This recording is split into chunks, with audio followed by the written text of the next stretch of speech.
I mean, what's Pro Football Focus doing? Last week they had Brady. This week they got Brady. We're literally doing it differently from everybody else. As a matter of fact, moving forward from this point on, I will not make reference to PFF. Ready to get into it? Yeah. All right. We're going team by team. I would be very careful about slinging stuff. Am I going to get sued? We got legal on this? I like football season, all the things that go with it.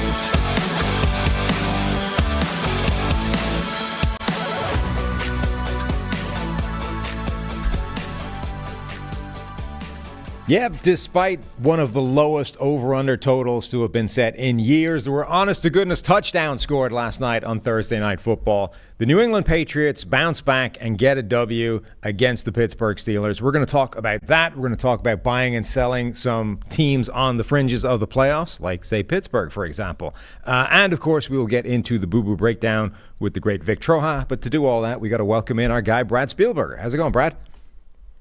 Great. We should have known that Zappy Hour hits different on a Thursday night. That's what we should have realized going into the game. Zappy Hour is good. I like that. Hadn't heard that actually yet, but that's a good one. I like it. Well done. First, obviously, we've got to give an update for anyone that was listening to yesterday's show. We have a cloud/weather update from somebody called the Danimal on the YouTube comments. This guy posted and said, "My time has come." For you, Brad, and anyone else that wasn't listening to yesterday's show, we were speculating in the weather reports what exactly constitutes, partly cloudy versus cloudy versus whatever else. Anyway, this guy says, for weather forecasts, the sky is divided into eighths. 0 eighths is considered clear. 1 to 2 eighths is considered few clouds. 3 to 4 eighths is scattered. 5 to 7 is broken. And 8 out of 8 eighths is overcast. Most weather apps and forecasts on TV use vague terms like partly sunny or mostly cloudy, so they're never outright wrong. So for the forecast partly cloudy, you probably see like 2 to 3 eighths of the sky covered with clouds, but mostly sunny, it would be 1/8. Just enough clouds that it's not clear skies. So there we go. We actually had expert opinion sounding off, chiming in on the great debate of yesterday's show, rather than myself and Steve just idiotly opining on something we knew nothing about. It turns out cloud analytics is not just Amazon Web Services. There's more kinds of cloud analytics out there. So I'm glad I'm here for that. Now I know. The meteorologists were there first. Amazon might be the big latest guy on the block with all the money and all the servers, but those guys were doing the hard yards before anybody else. So you show them some respect, Bradley. You and everybody else. Anyway, before we get into the actual game, we've got to talk about securing your family's financial future, starting with life insurance. Fabric by Gerber Life makes it quick, easy, and affordable to protect your family so you can get back to enjoying life. Fabric was designed by parents for parents to help you get a high-quality, surprisingly affordable term life insurance policy in less than 10 minutes. Fabric has flexible policies that fit your family and your budget with quality policies like $1 million in coverage for less than $1 a day. Get your personalized quote in minutes and then apply it when it's convenient for you. It's all online and on your schedule. You could go from start to covered in less than 10 minutes with no health exam required. Join the thousands of parents who trust Fabric to protect their family. Apply today in minutes at meetfabric.com/PFFNFL. That's meetfabric.com/PFFNFL. MEET fabric.com/PFFNFL. Policies issued by Western Southern Life Insurance Company, not available in certain states. Prices subject to underwriting and health questions. Whew. Okay, Brad, what was your big takeaway from this surprisingly productive New England Patriots victory? I think there's a lot of different ways to take it. Obviously, the football itself we will talk about a little bit. I think really, though, kind of thought more and more watching this game. I've probably talked on this show about my thoughts on there being Monday to Saturday coaches and Sunday coaches, and kind of, you fall in those buckets if you're great at draft and develop and building up players and, preparation, but then maybe on game day, you're not very good with decision making and things of that nature. And Mike Tomlin, there's obviously some heat on him now, and there's been a lot of conversation about the deficiencies of that team. A great stat that John Ledyard shared was that he's 7-30 on his last 37 challenges, which is honestly remarkable. And there are now teams that just have a guy in a booth that tell you when to challenge. Yeah. I'm not sure why every team wouldn't just spend, I don't know, $60,000 to just never have that issue ever again. But anyway, so like that just stuck out time and time and time again. Punting on 4th and 1 from what, like his own 45 at one point, maybe a couple times, frankly, where he probably should have gone for it. I think Bill did that as well. He did. There was a 4th and half a yard for Bill from his own 45 or so where they punted in the first half. Like, I think the thing that I come back to is when we talk about football as a sport in the NFL, maybe why they were later to the analytics game than others, I think what I come back to, and it's so prevalent in Pittsburgh right now, I think in football, more so than the other sports, if you have the better players, the better athletes, the better dudes, you can just win on sheer talent and ability. Like, obviously, it's such a complicated sport. There is so much nuance to it, but I think until 5 years ago, like you could. Obviously, NBA, you need like a top 10 player to be a contender, but baseball, basketball, hockey, etc. to me, like you can't just have better guys and just kind of like that's all that really matters at the end of the day and you win a bunch of games as a result. And that was the case even recently. And Pittsburgh still has that. It's why they're still have a winning record, but they're just losing on the edge cases every single week. And you don't have Cleveland and Cincinnati giving you 4 free wins a year in your division anymore, in part because Cleveland is at the forefront of data analysis, and all these other teams are kind of just not letting those little, edges go to waste. So it's just that kind of, like, was that the last game we saw of Belichick versus Mike Tomlin? I don't know. But if Tomlin doesn't change a lot of things about what he does, he's not going to get fired this offseason, but I've been pushing back on that. But I mean, he's horrific on game management. It's remarkable. That got the round of applause from Tyler in the booth. The idea that Cleveland was no longer just going to roll over and give you wins. There are some kind of remarkable stats to come out of that game. I think the Steelers essentially, they put themselves in this crazy position of having a really good record despite being outgained in like every game, up until the point where they fired Matt Canada. The point in their schedule, which looked the softest, maybe, right? This run against Cleveland, who just lost their quarterback, Cincinnati, who just lost their quarterback, then Arizona, and then New England. They've just gone 1-3 on that stretch. Like that should have been the run of 4 games that kind of propelled them towards top seeding in the AFC. Instead, it's the run of games that's dropping them out. They apparently became the first team in NFL history last night that had a winning record to lose against 2 teams consecutively that are 8 games below 500. Like, that's never happened before in the history of the game, to go back-to-back losses to Arizona and New England with a winning record. Just absolutely crazy stuff.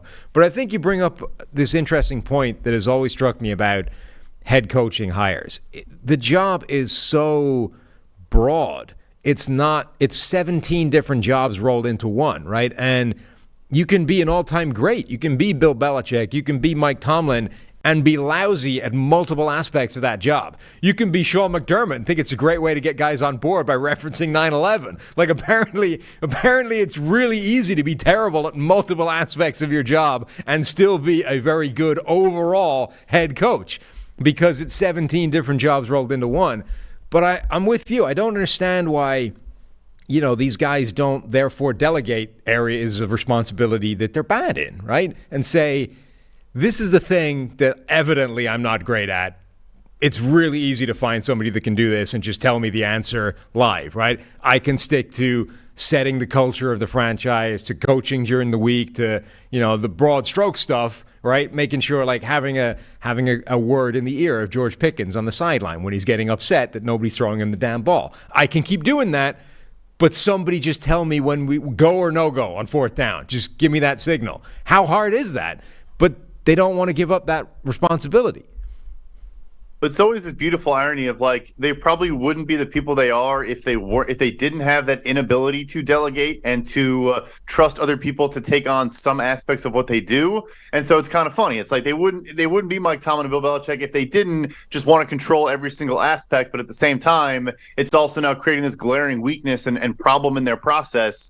And even ignoring the fourth down stuff, because some coaches just feel differently. Like if you're that bad at challenging because you're staring at a big board in a stadium, and we now have guys that can just sit in a booth and watch a million different camera angles and broadcast angles and just simply see more than you faster. Like that one, there is zero subjectivity to that in any way, shape, or form. It is an objective. And of course, you can get it wrong. Refs get stuff wrong every single week. Right. Including the long snapper penalty last night was the latest joke from refereeing. It did not, in my opinion, have a huge bearing on the game. I guess it kind of did, but like if you're the Steelers and you're blaming that for the loss, you're kind of missing the forest for the trees. But yeah, no, it is kind of fascinating and remarkable. And even Tomlin in his post-game presser basically said the reason they lost was because on their turnover they got 0 points, and on the Patriots pick they got 7 points, which to me again is like, yeah, that sure it was part of it, but you're kind of missing the forest for the trees again. And I guess credit him for going on fourth down. I joked when it was a TV timeout, and I was like, there's an 100% chance they're kicking a field goal on 4th and 2 from like the 8-yard line here. And I was kind of shocked they didn't. The fact they didn't convert means probably the next time they won't, which is obviously not the takeaway you should probably have in that scenario. Right. You shouldn't throw a shuffle pass to Jalen Warren 2 yards behind the line of scrimmage for him to get blown up by a defender. But yeah, anyway, we can get more into the real football and whatnot. But there was just so many, I think, overarching high-level takeaways and just kind of like larger narratives, because this is a legacy matchup, 2 first-ballot Hall of Fame coaches, and we're slowly seeing the game pass them by. Yeah, I mean, honestly, the biggest reason that the game went the way it went is that Bailey Zappi, who had looked abysmal and, had no business being a starting quarterback, comes in and has a good game, makes several pretty good big-time throws. I think he had 2 big-time throws for the game, 3 touchdowns, actually made some big plays, right? And conversely, Mitch Trubisky, who's supposed to be the veteran, steady hand, the high-end backup, the guy that can come in and might not make any difference to Kenny Pickett, ends up with a grade in the 40s and looks terrible. I mean, it was masterful comic timing by the Bisque. They had just finished, Herbie had just finished talking about what a steady hand presence he brings and his experience and his, veteran ability to just keep the ship pointed in the right direction. And then he just like wildly throws the ball into a horde of Patriots defenders on a screenplay after he'd done, a ridiculous turnover earlier. It's like, I mean, that's the difference in the game, right? One backup quarterback played quite well. The other one played like crap.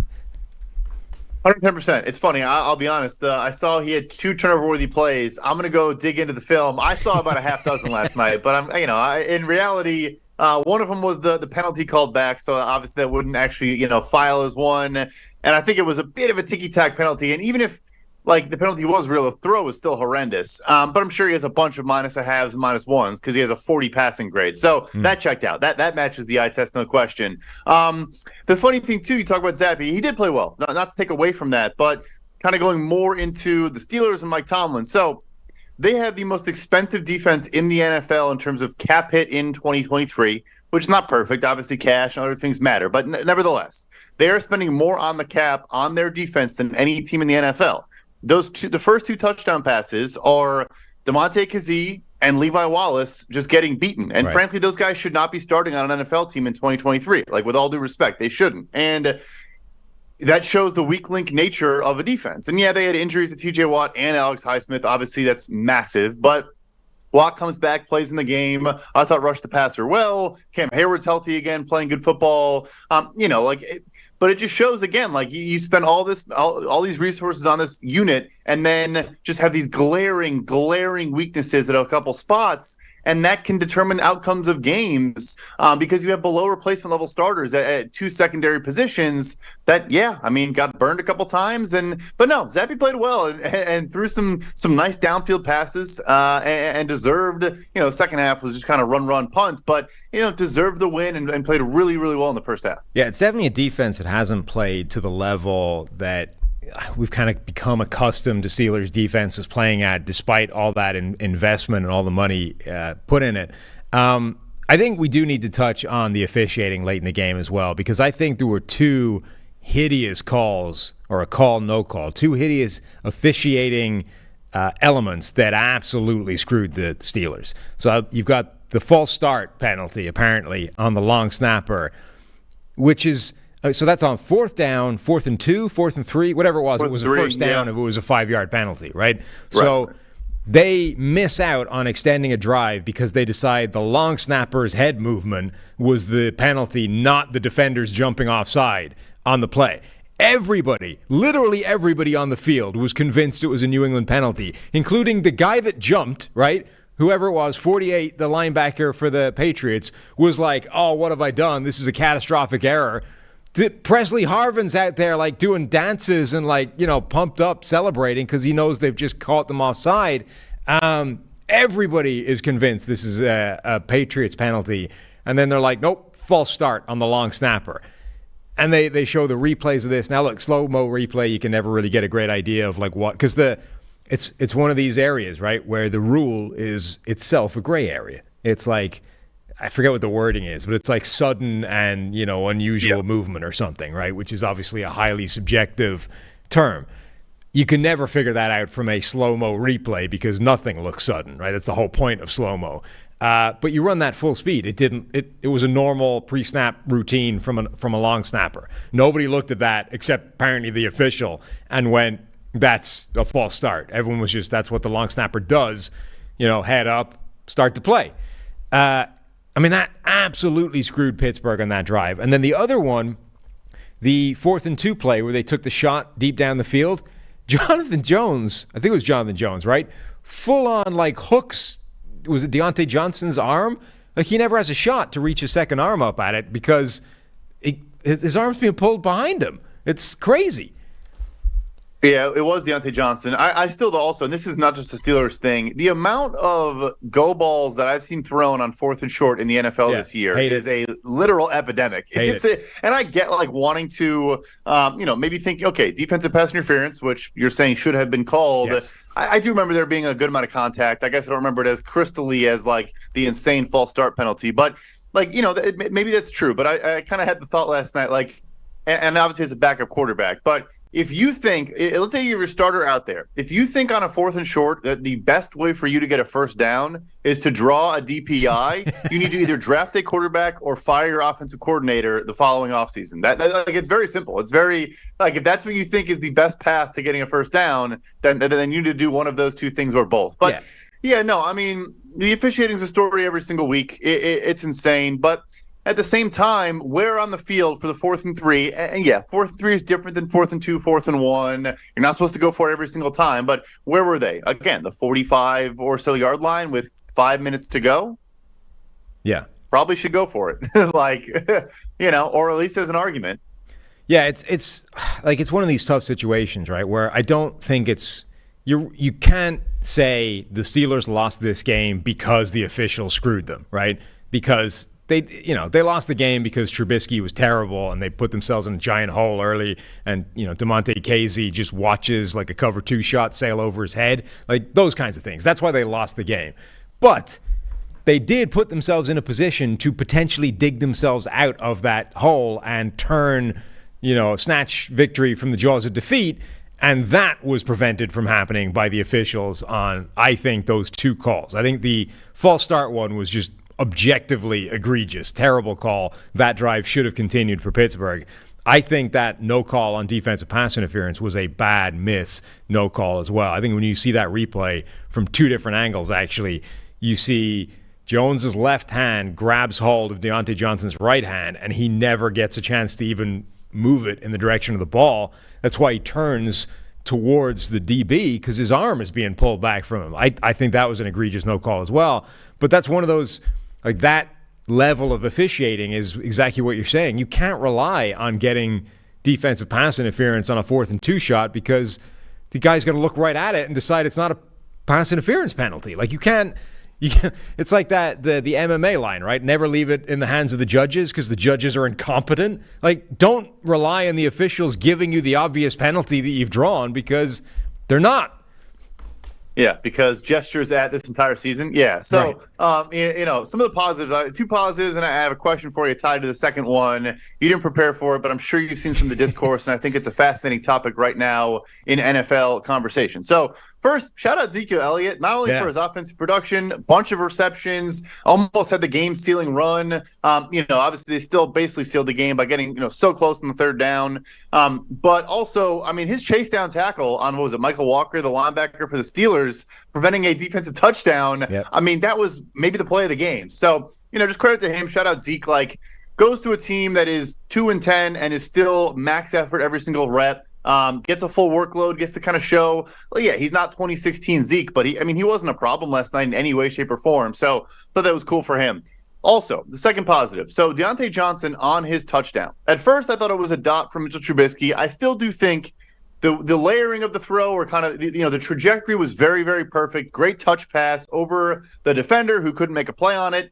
However, you watch the replay, and Deontay, the entire middle of the field is open, and it's thrown to his outside shoulder, and Johnson makes a really, really nice adjustment to catch it over the outside shoulder. So the discourse, the conversation has been going on for a while. I guess I would shout out Theo Ash tweeted about it like 6 weeks ago and has me in a rabbit hole of watching a bunch of film and thinking about it since then. But also Robbie Greer tweeted about it yesterday. It's kind of been a topic of conversation. So, is deep field accuracy, or how much of deep field accuracy, deep passing accuracy, like, is that a wide receiver stat? Like, we talk about sacks or a quarterback stat, whatever. Is downfield accurate throwing more of a receiver stat than we maybe give it credit for, based on those guys' ability to kind of adjust and make plays? Yeah, I think it's wildly dependent on receiver talent.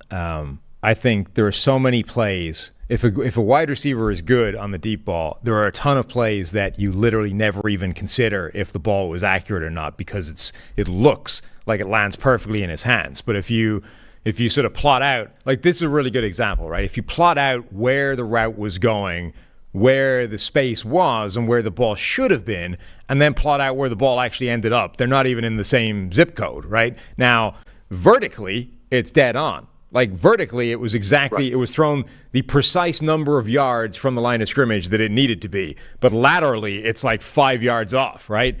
And Jordan Love had a bunch of those plays earlier in the season where it's like, this is complete, but it's way off where it needed to be. Like, it's yards away from where he wanted to put that ball when it left his hands.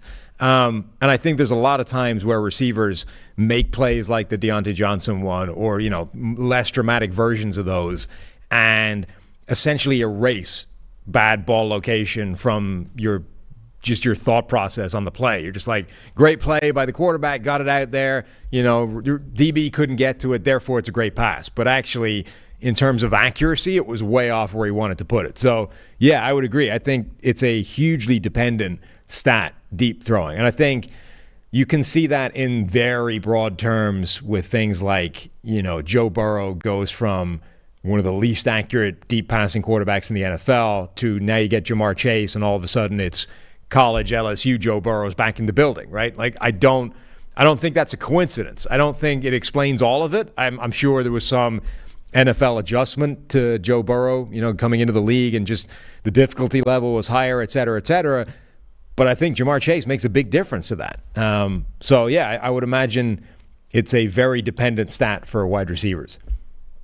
Yeah, no. So just kind of something that's been bouncing around. I think there was a throw from Dak to Tony Pollard on primetime, 5-6 weeks ago. And I think Aikman or whoever was calling it was like, it was an inaccurate ball. And it's like, that was someone else tweeted about that. I'm forgetting now what tweet that was. I'm like, no, that ball was perfect. It's just like, that was a running back running a wheel route. If that was, Brandon Cooks, like, he's walking in for a touchdown on the exact same throw. So I don't know. I've been kind of watching a bunch of film and kind of thinking through that for the last couple of weeks. And I thought Deontay's was a perfect example, because, he made again, like you said, that was a perfect way to put it. The depth was literally 10 out of 10 perfect. The width of the throw was not spectacular, but Deontay's a great ball tracker, or was at least in that moment. So anyway, yeah, had to highlight some positives from that game. It wasn't as ugly as we expected. Obviously, the second half was a bit rough, but yeah, I mean, I think that the last piece for me too is the total made sense. Obviously, it's like an Iowa, Nebraska total, but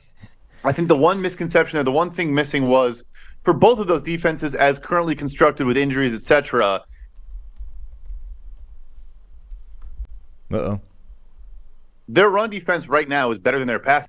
The Patriots could have come out and gone run pass in the first half, and it wouldn't have surprised me. But like they were smart to realize, like, no, you can throw on this Steelers team, especially with Trent Brown and Michael Onwenu playing good ball and blocking the edge rushers for Pittsburgh. You can throw a ton on this team because of the some of the guys I mentioned, and the same in the reverse. Obviously, Jonathan Jones I thought had a good game, the safeties in New England, etc. But like that run defense is a nightmare to face right now in New England. But you can throw on them, and it's like. I think that was lost a little bit in the discussion of this total, which obviously it cashed in the first half or around it. So yeah. And then obviously big picture takeaways from both sides. I mean, the Patriots take themselves further away from picking at the top of the draft and potentially Drake May or Caleb Williams or whatever. And the Steelers' entire playoff campaign gets undermined. Now you're looking at this team and you're like, A, they drop out of the playoff running entirely. B, you're like, how the hell did this team have this many wins in the first place? What are they doing in the playoff spots at all? And that's going to bring us on to this discussion of playoff teams. But first, we've got to talk about the Eli Nagel revenge tour on the Prize Picks. He's trying to get his W. He's trying to get the win. It hasn't gone well so far. But here is his lineup this week to make all that go away and erase the misery of defeat. TJ Hawkinson to go for more than 52.5 receiving yards. Nico Collins to go for more than 57.5 receiving yards. And Adam Thielen to go for more than 55.5 receiving yards. So Eli is convinced that those are all going to come in. He has a long and drawn-out explanation for them.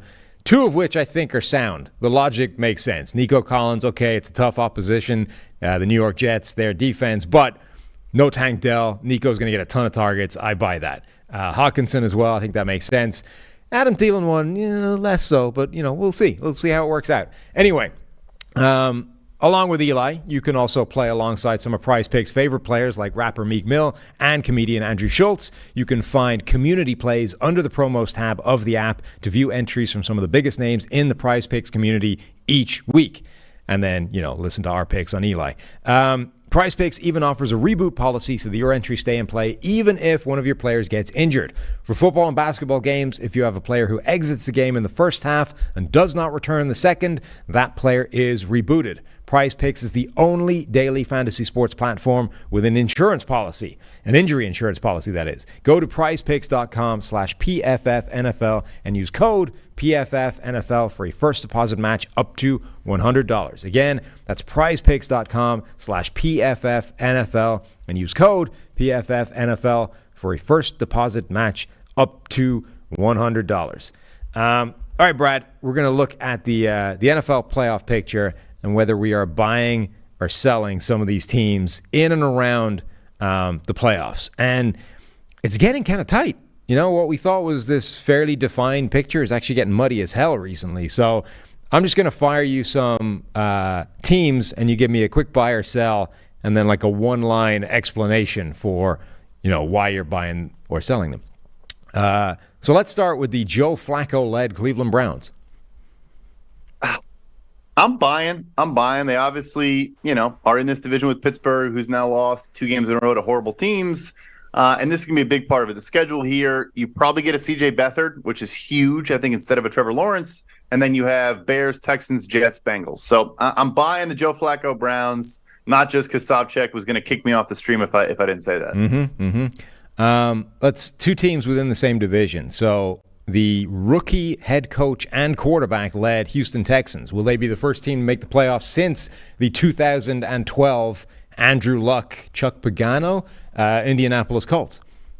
Yep, I'm buying here as well. I think they'll beat out the Colts. They might even still have a path to the division depending on Lawrence's injury.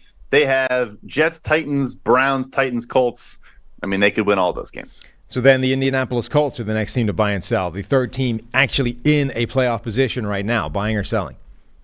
I have to sell because I just bought the first 2. I do think they very well could sneak in. There's no question about it. But a little bit tougher schedule going forward. Had Pittsburgh in a do or die, Atlanta's probably going to need to be winning some games. I mentioned the head-to-head with Houston. At Cincy looked like an easy game, and then Jake Browning went nuclear. So I guess I'm selling, but I do like the Colts and what they're building there. All right, so if the Colts are the team dropping out, let me see if I can find the team that's jumping in. Buffalo Bills at 6-6 with a pretty do-or-die game for themselves this week. Are we buying or selling the Bills' playoff aspirations? Do or die, maybe not the best way to put it, given light of recent events. Sure. You made the first joke, and now I had to make the second one. So, but I think they're going to find a way. I've decided they're going to beat Kansas City this weekend, which, again, all jokes aside, maybe there is way too much chaos and disruption going on in that building, distractions, etc. Not even just the McDermott thing. They lost the bye week. We make jokes about winning and losing the bye week. They lost the bye week in every way, shape, or form. But anyway, I think they're going to sneak in. They're going to get it as a 7 seed and be a team that no one wants to play. All right, the Minnesota Vikings in the NFC, 6-6, currently occupying the 6th seed, still ahead of the Green Bay Packers. Coming off their bye, Justin Jefferson returns. Josh Dobbs stays as the number 1 QB there in Minnesota. Are the Vikings actually going to make the playoffs? I'm going to sell here. You mentioned the Green Bay Packers. They are going to be a bye when we get to that one. Bit of a tougher road for Minnesota going forward. At Raiders, at Bengals, winnable games, no question, but 2 more games against Detroit and a game against Green Bay. And I'm going to say that the division, they're going to lose 3 straight to close out the year against the division, and that kicks them out. Oof, brutal. Well, I'll skip over Green Bay since you're apparently buying them anyway. Let me jump up to an actual division leader, though, because the Atlanta Falcons are just 6-6, but that is currently putting them in the playoffs. Are we buying or selling the Falcons making the postseason? Yeah, they will, because they're going to win the worst division I can remember in a very long time. All right. So the Vikings are dropping out. Who is jumping in? Let's start with the Los Angeles Rams. That team is 6-6, and have a quarterback balling out. Like Matthew Stafford is playing some of the best football of his career. Are the Rams somehow actually going to make the postseason this year? That's my buy. That's my jump. Yep. This weekend's interesting. Horrific weather in that Ravens game, which I would say probably helps Baltimore even more. I don't like the matchup for the Rams regardless. But then you get Commanders, Saints, Giants, and Week 18 San Fran is super interesting. Will that game matter for the 49ers? If it doesn't, will they still want to beat a division rival in the Rams? That could maybe be a swing outcome. But yeah, this was who I wanted to get in there. I think they're playing good ball, like you said. Stafford's playing very well. I think Raheem Morris done a great job with the defensive talent that he has. I think they're going to find a way in. All right. So that'll do it for our buying and selling teams. I want to hit one question that we got in from the Discord before we pitch over to Vic and the Boo Boo Breakdown for our injury analysis. This one came in on the Discord from Morka. I guess that's how that's pronounced. Off the show we had today, we had a segment on contract years. So this is you did this. And the people signing 1-year free agents. Do you think that based on the success of Houston this year will cause other teams to copy Nick Casario's model of signing a lot of 1- and 2-year deals instead of long-term deals? Dalton Schultz, Noah Brown, Blake Cashman, Sheldon Rankins, etc.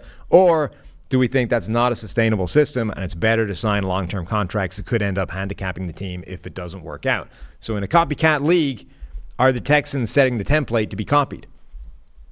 I love this question. It's funny, and this is on record somewhere, so I said it. So when Caserio first got there, I loved the approach. I loved the idea for a couple of reasons. A, you don't really know what direction you're going, so like committing long-term to a free agent, already kind of a bad proposition in general. And then let's say, Mills is bad. Let's say, Stroud, whatever.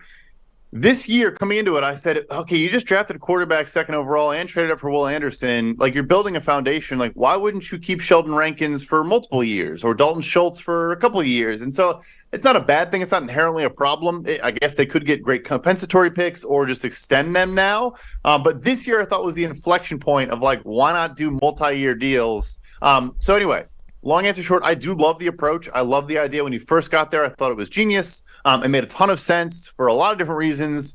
I just felt like this offseason was kind of the pivot point. But hey, they're still, they can retain the guys if they want to. Yeah, I've been all over the map on that strategy. I'm still not 100% sure what they're doing, like what the actual approach is. When the first year happened, it felt like, to me, like they were just kind of treading water. It's like we're stuck with Deshaun Watson. We can't really start this thing until we get that resolved. so let's just turn over the roster and field a team, right? And we'll do that with a bunch of guys getting paid $3 million for 1 year. I'm like, cool, fine. I have no problem with that. Like, you got to field a team. You got to fulfill the requirements. You got to send out 53 guys, whatever. And then the next year, once they sort of finally got rid of Deshaun Watson and got the trade and got the chance to start the whole thing, they just sort of did it again. And it's like, well, now I don't understand what you're doing anymore. Like, it made sense when you were just killing time until you could actually start the project. But now, theoretically, the project has started and you're doing the same thing. So now I'm just confused. I don't understand what the strategy is anymore. And, you were sort of questioning, like, is this just what people think that the Patriot way is? We sign a bunch of low-price guys that maybe turn amazing if you have Tom Brady there, and if you don't have that, then it just doesn't work. And maybe they've found their version of Tom Brady, right? CJ Stroud, now everybody that they sign is going to look like a superstar for 1 year, $3 million. But I'm a little bit like you. I still just don't quite understand the overall vision that they're operating there with this roster construction. Yeah, I think there are layers to it, though. So, not this year so far, but last year, they were and 2 years ago, they just they also did a lot of proration in the deals, making a lot of their players trade candidates. I think like Shaq Lawson, a couple other guys, they were able to just kind of move, and it was a bit chaotic. They probably, you'd argue, are you going to spend $5 million for a 6th-round pick? Like, is that a good investment? But I think what it did is it just gave them optionality in everything that they did, because there was no future guarantees that a team was worried about trading for, acquiring. Like, they just, I don't know if it was on purpose or it just kind of happened by chance, but I think what they just did was they gave themselves a bunch of different outs. And one of those outs, I guess, could just be the guy becoming great and you sign him to an extension. That's not really an out, but nevertheless, it'd be good to see that, right? Like, why not right now go to a Steven Nelson, go to a Dalton Schultz, go to a Sheldon Rankins, build some morale, build some positivity, and attract free agents this offseason. Go extend one of those guys now in December. That would be good to see, because they've all, played great. And maybe you'd argue, okay, no, they're just kind of getting bolstered by, scheme or whatever. But, they traded for Blake Cashman before Stroud got there, before D'Amico got there, and he's having a breakout career year. They obviously saw something in him, and he's been awesome. So anyway, it's funny. If they had Bryce Young and not CJ Stroud and they were, 1-11, we'd be sitting here being like, this was the dumbest, craziest, stupidest thing ever. It kind of shows just what a quarterback can do for you. But no, I mean, D'Amico and everything they're doing, our guy PFF Bobby, and of course CJ Stroud, now they have a lot of options at their disposal, and it could be a lot of good outcomes. Yeah, I do kind of wonder if the overall vision or strategy or approach is simply, let's always make sure we have a way out. Like, let's never lock ourselves into anything that's too onerous. And if we are 100% certain, maybe Cashman is the guy, or maybe it's Nico Collins or whatever. But once we finally get a guy that we're like, okay, guaranteed this guy's a star going forward for the next 4 years, then we can give him a long-term deal. Outside of that, everything is going to be short-term, easy to get out of, easy to cut bait if we get it wrong. And maybe that is a smart way of doing it. And as long as you hit on the important things, right? The quarterback, a wide receiver, your star defensive end at the top of the draft, as long as we keep making the keystone pieces, like the foundational building blocks of this thing, then it doesn't matter. If we goof on every single one of these short-term, low price kind of deals, it still isn't going to torpedo the entire thing. Which is a strategy, which in a vacuum, it's obviously oversimplified, but that is, you could make a case as a roster construction, asset management type of person, that is an optimal way to run a team, where you invest heavily in building blocks, and then good but not great players, or average but not good players, you're very finicky in how often you give those guys multiple years. That is kind of a strategy. Not kind of, it is a strategy. Right. But obviously, again, there's just so much more context that goes into it. But yeah. All right, so good question from the Discord. Now it's time to head over to the Boo Boo Breakdown and get an update on some of the biggest injuries heading into this week. All right, back again with our guy Vic Troha to talk all things injury on the Boo Boo Breakdown. How's it going, Vic? Good, Sam. How are you today? Not bad, good. Not bad. I think we have to start with Trevor Lawrence. Yeah. He's the big unknown this week, right? He got that ankle injury last week, short week. and it's the dreaded high ankle sprain. And he was at practice yesterday, albeit in a fairly limited capacity from what I could tell.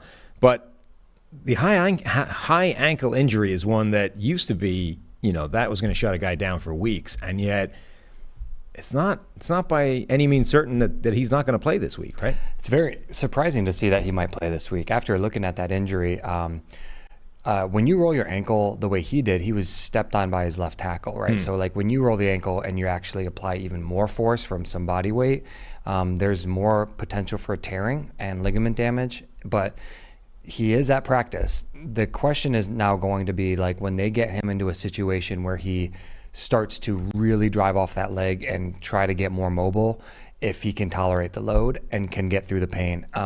Obviously, they're going to give him some pain relief. They're going to tape him, brace him, whatever he decides to do with his ankle, and try to get it as stable as possible. He's going to be checked out as far as the mobility aspect. Like, don't look at him to scramble or run a lot.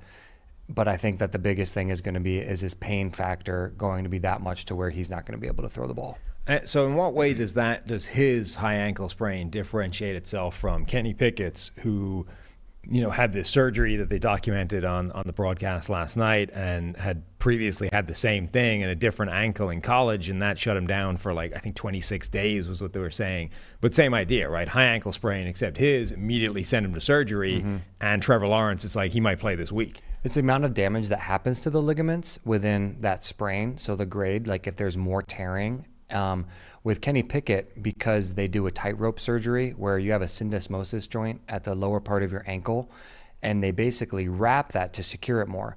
The thing is that doesn't promote better healing. It just promotes better stability. Right. So Kenny Pickett just had more damage to the tendons and ligaments around his ankle compared to where Trevor Lawrence was more of a lot of inflammation, a lot of stress, but probably less of the tear factor in that. He clearly was injured. I mean, they made him walk about 5 miles back to the locker room with that, and he could barely put any weight on it. Initially, I definitely ruled him out for this week. So I'm surprised to still see that he's questionable. But again, they're not trying to make him go on drills right now. Yeah. They're still letting that heal. So given that today is Friday, I'd say he'll probably put a little bit more pressure and test it a little bit more, and we'll find out in the next day or so if he's even going to be able to play. Yeah, I mean, he was at practice, but I didn't see anything that was functional. He's standing there and he's throwing a ball and, slowly stepping towards where he wants to throw. We're not doing anything that would, stress that ankle yet. It is wild, some of these stadiums, how far these guys have to hobble to get to where, medical attention. I mean, that was Jacksonville, right? That was where that one was. Baltimore recently had a similar thing where in order to get anywhere, they've got to, hop down concrete steps and stuff. It's we haven't gamed this out better so that there's a sleek medical pathway of soft, underfooting surface to get the guy from here to an x-ray. Right. This is your franchise quarterback. You make him walk a half mile on a high ankle sprain. That clearly isn't good for it. Right. But I actually kind of did laugh, though, because he's sitting there and his arms around both these guys. He's a foot taller than them, leaning forward, putting all this pressure on that one was ankle. crazy. Whatever about a stadium where you've got to come down steps or up steps or whatever, but we can't find a cart or wheels of any description. You don't have a wheelchair we can put him in. A hospital would take care of that with just a guy pushing you in a wheelchair. Yeah, no kidding. Myles Garrett is the next guy I want to talk about. So Garrett injured his shoulder a couple of weeks ago, and it was another similar thing where it's he heard a pop in his shoulder. Everyone's like, that's the season done. He's going to get shut down. He ends up playing the next week, and like a few players this season, he's playing, but he's not Myles Garrett. Right. I mean, the last 2 weeks he's played, he's had 3 total pressures and his worst 2 grades of the season against not great opposition. These are players that you would expect him to get half a dozen pressures in a single game, and it's just not happening. So what has he done to his shoulder, and what is it doing to him right now? Yeah, Myles Garrett is just the testament to when you get injured, how much it can really affect your play. And I don't know if it correlates to when he got in his car accident, because he also hurt his shoulder there. But what it sounds like in watching the video, and also if you see him, he has tape, kinesio tape on the top of his arm. what it looks like is it's like a bicep tendon. And because your bicep has two parts to it that attach to your shoulder, he could have either subluxed, where you kind of feel a pop, but it's just that tendon shifting, or maybe even partially tore that tendon, and that's the pop that he felt, and that's what's causing his discomfort. Can you play with it? Yes. I mean, can you do that without surgery? Absolutely. You're at risk for a bigger injury, and I think that he's trying to play through that discomfort right now, but you can still play through it. It's not like he tore his rotator cuff. It's not like some of those other major injuries, but unfortunately for him, it's been really debilitating. I mean, he can't even take off his shoulder pads or put on a shirt after a game. I'm questioning how long he'll be able to last within the game itself. So hopefully it starts to calm down. I mean, they're going to try to secure that tendon as much as possible, but I wouldn't be surprised if it just continues to bother him. And that's not the kind of thing that's going to heal tremendously well over the course of the season, is it? Like, no. Playing through that, you might be able to play, but again, is it gonna? It's not going to help. It's not going to resolve itself. Right. Well, you can't tell a DN not to use his shoulder. I Right. mean, it's just like it is impossible for him to give that a break while he's playing. They are going to do everything they can to try to secure that. It's just at this point, it's going to be whether he can even be functional or not. And I do see a route, because he is one of those physical specimens where he just kind of, throughout his career, has just proven people wrong, like myself in the medical industry, by overcoming injuries. I think that he could continue to play, but I'm worried that he's just going to do more damage, and Right. we hope that doesn't happen. Yeah, I mean, it's not like he's playing badly. He's just not playing at the Defensive Player of the Year level he was playing at before he got hurt. I mean, the last two games, they were his worst of the season, but if he did that for 17 straight games, he would grade above average. And, there are players in the NFL that are perfectly healthy, can't do that week in, week out. Another one of these guys that's been dealing with an injury at the same position, Max Crosby for the Raiders.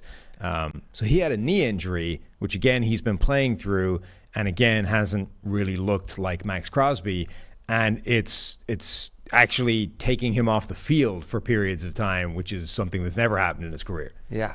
Did you see that picture of his knee? No. All right. So Max Crosby posted a picture of his left knee versus his right, and it was so tremendously swollen compared to the other side. So as soon as I looked at that, I was like, that's a little bit more than just damage to a knee. It turns out that he had to get hospitalized for that because he was in so much pain. He had an infection, and so there was an infection in his knee. Now, when I think infection, like, the first name that comes to mind is like, oh, Alex Smith with a compound leg fracture, right? That got, I mean, look what happened with that situation. This, no, not to that extent, but there is some damage in that knee, and it got to the point where, like, it was swelling up so much that he had to go get on antibiotics at the hospital, get his knee drained from all the swelling. There is going to be some big concern that this is just going to continue to happen until he gets his knee under control or rehab through whatever injury is going on in there. I mean, you saw how upset he was when he had to get pulled out of the game. Yeah. And a player like that, it's really hard to tell, like, hey, this is not to your benefit to push through something like this. But after seeing that picture and knowing that he was hospitalized, I'm a little bit weary on that. Yeah. So that I mean, that does not look normal. Let's just say that. So, No, that is quite a lot of swelling Yes. on the screen right now. Yeah. So I think that what they have to do is they have to obviously get that infection under control. He's going to be on antibiotics. He's going to be doing everything he can to control that inflammation. But the more he just pushes through pain, his body's going to trigger the inflammation response, and he's potentially going to have that happen again. So is this like the inflammation and the swelling is the thing that might keep him out, as opposed to battling through the injury in the first place? Yeah. Yep. I mean, he can barely bend his knee. Yeah, I mean, that looked pretty gnarly. Yeah. That did not look fun to play through. Okay, anyone else we want to hit before we wrap for the week? I don't think so. It's actually one name that I'm going to just actually watch, though, and I think everybody should keep an eye out for him, is Justin Jefferson's first full week back. Coming off of that 8 weeks off for a hamstring, way longer than what most people take for a hamstring. Yeah. I think that the Vikings did this pretty intelligently, given that they're still in potential playoff spot. And they'd been winning. And I think that was a big part of it. Like they had that, the stars kind of aligned for them, right? They were winning the games. They just needed that one more, and then they could get to the bye, and then that would give them the extra 2 weeks. So it sort of made sense, right? And unfortunately for them, like they dropped that final game before the bye, but it made like the timeline made sense for this to be the week for them to target for him to come back. Yeah, so let's look. Just watch how he plays. I don't see him having any hang-ups this week. I'm just interested to see if his hamstring holds up for the whole game. Yeah, absolutely. Hopefully Jefferson is back in 100%, because that makes everybody's life more interesting watching the NFL. So that'll do it for this week, the Boo Boo Breakdown. That'll do it for our shows for the week. Thank you all for watching, and we will see you Monday.